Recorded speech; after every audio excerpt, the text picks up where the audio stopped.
नहीं होते हम लोग यह जान भी नहीं पाते कि ईश्वर के पास हम लोग जा सकते हैं। रास्ता कहाँ से शुरू होगा ये भी गुरु महाराज ने कहा। जो जहाँ बैठा रहता है वहीं से वह चलता है। आप हम के शरीर में हैं, कहाँ पर हैं जन सामान्य को इसका पता नहीं है। संत लोगों ने इसका पता किया कि आंखों के मध्य में, आंख नजदीक में है, इसलिए आंख की शक्ति सबसे ज्यादा है, बहुत दूर तक देखती।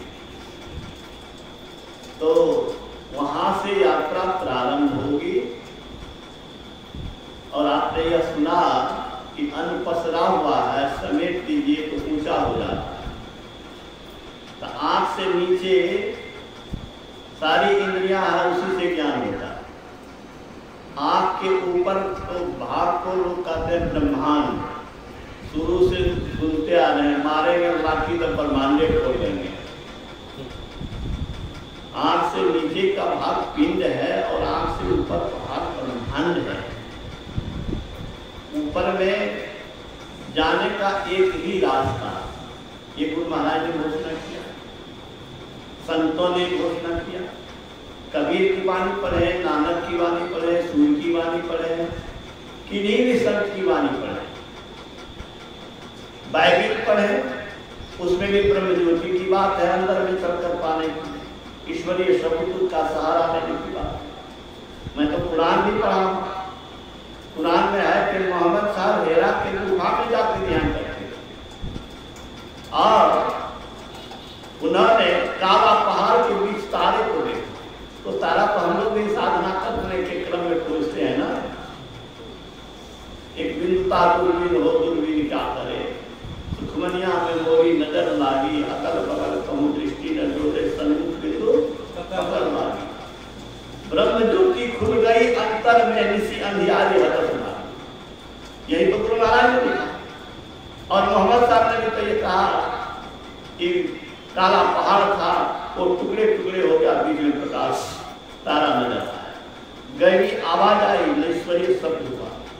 तो कहने का मतलब ये है कि गुरु महाराज ने कहा कि जैसे आंख से ही तुम रूप को देखते हो, वैसे ही तुम स्वयं से परमात्मा को देखोगे। लेकिन कब देखोगे? आंख पर पट्टी बंधी है तो तुम नहीं देख सकते हो, आंख की शक्ति खत्म है, आंख प्रभावहीन है। आंख पर रंगीन चश्मा दे दो, चश्मा के रंग के अनुसार तुमको संसार दिखाई देगा। तो पट्टी को और चश्मा को उतारो, आंख देख सकेगी। इस आत्मा पर भी पट्टी लगी हुई है। कौन चीज की पट्टी लगी हुई है? शरीर की पट्टी, इंद्रियों की पट्टी, शरीर की पट्टी और इंद्रियों का चश्मा। गुरु महाराज ने यही शब्द का प्रयोग किया है। शरीर की पट्टी और इंद्रियों की चश्मे को उतारो, तुम अकेले रहोगे, शरीर इंद्रियां नहीं रहेगी, तब परमात्मा को देखोगे। एक तो सैद्धांतिक बात हुई, उन्होंने स्पष्ट कहा कि मैंने इस वस्तु को प्राप्त किया। 18 मार्च 1972 ईस्वी को अखिल भारतीय महाधिवेशन में गुरु महाराज ने क्या कहा सुनिए। ऐसा सुनने को बहुत कम मिलेगा, मैं बहुत पढ़ा कम मिला हूँ, इस शब्द पर नहीं मिलता है। क्या कहा गुरु महाराज ने?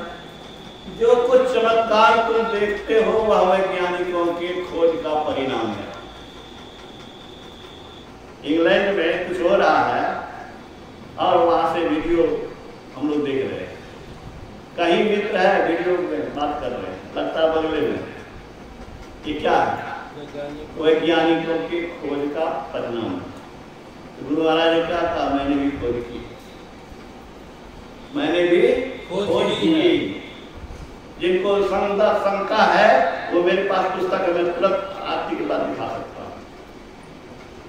गुरु महाराज का ये प्रवचन है, मैंने भी खोज की और खोज करते करते वहां पहुंचा जहां जाने से ईश्वर का साक्षात्कार हुआ।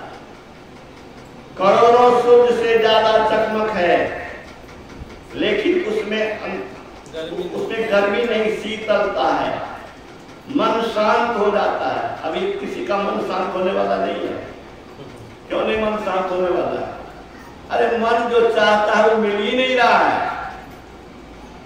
बच्चा खोजता है माँ को, थोड़ा 2 साल बड़ा हो गया तो खोजता है साथी को, खिलौना को, थोड़ा सा ज्ञान होता है तो पुस्तक को खोजता है, ज्ञान को खोजता है, फिर नौकरी को खोजता है, फिर पैसा को खोजता है, फिर बीवी को खोजता है, फिर सब चीज में लगा रहता है, बूढ़ा होकर के मर जाता है।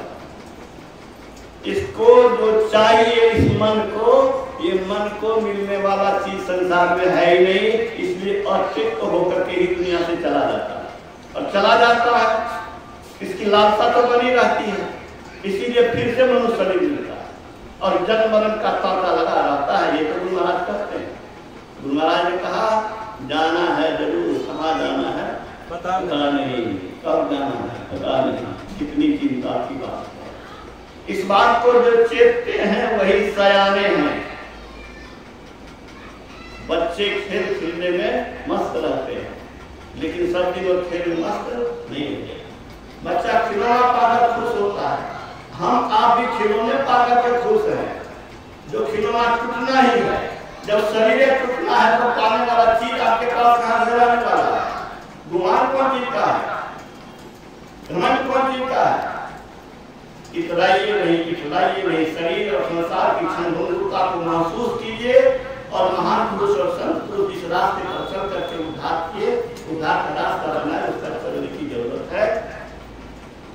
मैं इतना ही आग्रह करता हूँ कि जो लोग इसमें हैं वो खूब जप ध्यान कीजिए, खूब जप ध्यान कीजिए, नहीं तो दरिद्र बने ही रहिएगा। लिखा है त्रिविध दुख, तीन तरह का दुख है। दैविक भौतिक। त्रिविध दोष, मन कर्म वचन का दोष।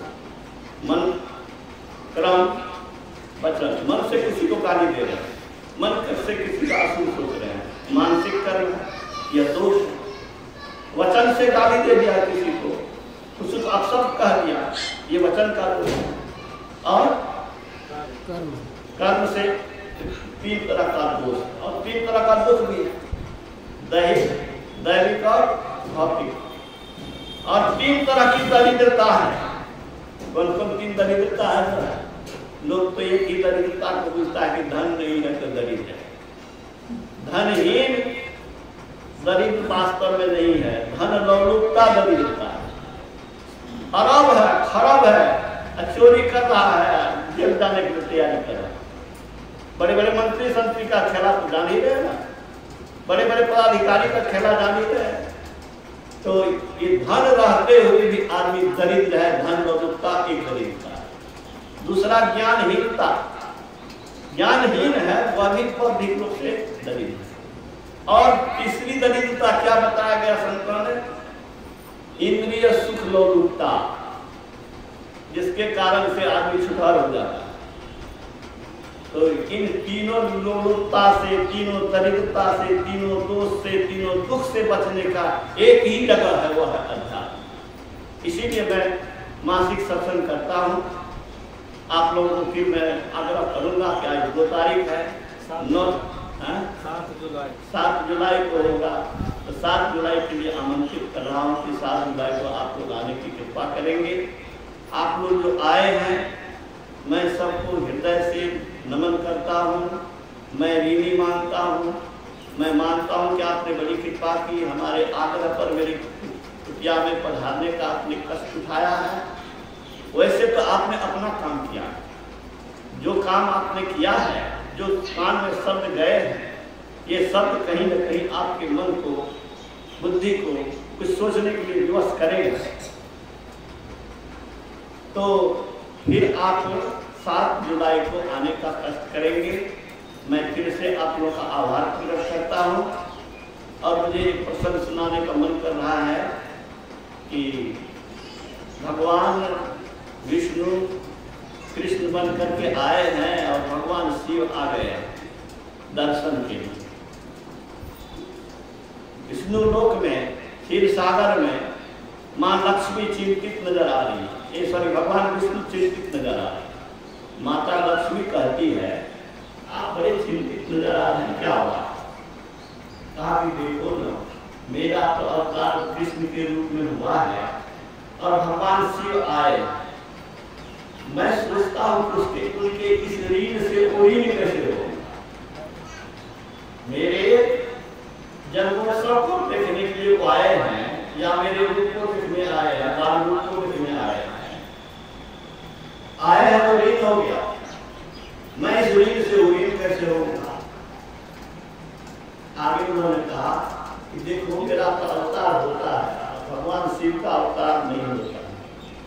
अवतार होता तो मैं जाके ऋण चुका लेता, तो आपने जो पधारने की कृपा की यह भी एक तरह का ऋण ही है, और इस ऋण से ऋण होने के लिए मैं चाहूंगा कि आपके यहाँ भी कभी सत्संग हो तो मैं जाऊंगा। श्री सत्संग